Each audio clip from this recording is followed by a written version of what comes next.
I remember looking up at the TV and just seeing like this big building burning, and my mom like started crying. I was like, I didn't understand why she was crying, like, because I wasn't that little, but I wasn't old enough to understand like something bad's happening. I was riding my bike, and one of my other classmates was riding next to me, and he just told me, "Did you hear about the news? Did you hear about the news?" And like, I don't watch the news. I had no idea. And he just told me, "We're going to war." I mean, obviously in 6th grade you don't know a lot about the Trade Center, but it's still pretty insane to hear someone hijack some planes and flew them into buildings. And suddenly we see the pictures on TV of the World Trade Center just, slamming down, and it was like a shock for the entire world, yeah. It was like, this can't be real. This has got to be something fake, something that you just don't expect to happen. I didn't know how to feel. I never been to New York, nor did I really understand that it existed, I think, at that time. But like seeing my dad and like my family cry and my teacher cry like in the very beginning of class, it definitely hit home that this was a terrible thing that happened.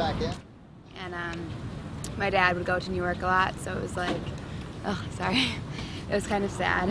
So I don't know, I still think about it.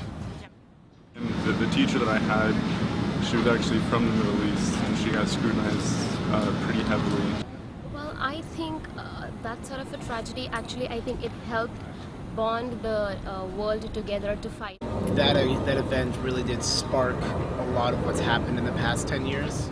I guess it just made me more aware of how strongly sometimes people can feel resentment towards a particular ideology or way of life. It's like the United States is recognized outside of my own version of it.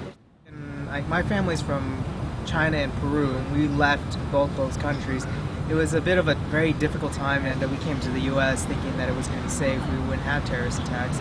Well, I mean, when that day came around, I kind of came to the realization that terrorism is not only located in third world countries. I mean, obviously I have like a lot more global mindset about about wars and about peace and things like that. I'm getting certificates in Islamic studies and religion and conflict, and I really think that without those events, that my life trajectory wouldn't have gone this way, because it was really around that time and those events that got, I feel, our generation involved in politics and current events.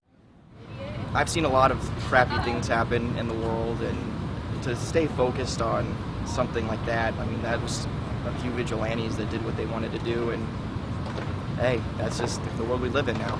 I have seen so many terrorist attacks take place in my country, and wherever it takes place, ultimately it's the terrorism which is attacking the world, whether it be any nation, that doesn't matter.